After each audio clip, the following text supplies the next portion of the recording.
Môre julle. Nou vanoggend wil ek iemand bemoedig uit Psalm 9 uit. Vers 11. Hy sê, en hulle wat u naam ken, sal op u vertrou, omdat u die wat u soek, nie verlaat nie. En so gaan lees ek die Message Bible ook. En die Message Bible sê, dat hulle wat hom ken, en ek kyk so 'n bietjie dieper en ek besef dat, ken in die sin van, jy wat 'n verhouding het met hom. Nie ken, omdat jy weet wie Christus Jesus is, hy meer as 2000 jaar gelede, nee, nie die ken nie. Die ken van, ek het 'n pad gestap met die Here. Die ken van, ek het by my dood omgedraai. Die ken van, ek was op die verge om op te gee.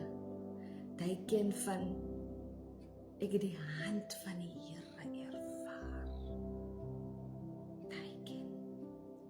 Die ken van, ek het hom geroep in my tyd van benoudheid en hy het my uitgehelp. Die ken. Die persoonlike ken van, ek weet wie hy is, sy characteristics ken ek. Ek weet hy sal die 99 los om agter my aan te hardloop. Die ken. Maar ek wil vanoggend vir iemand bemoedig. Jy wat die Here ken en na hom roep, hy sal jou nooit verlaat nie. Die ken wat jy hom ken as Jireh, die voorsiener. Die ken wat jy hom ken as Rafa,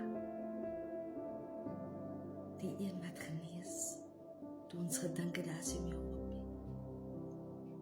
Toe maak hy jou gezond. Elohim, Al Shaddai, jy ken hom, jy weet wie hy is. Jy het geen doubt wanneer het kom wie hy is. Die ken. Nou ek wil vanoggend vir iemand sê, jy wat hom ken,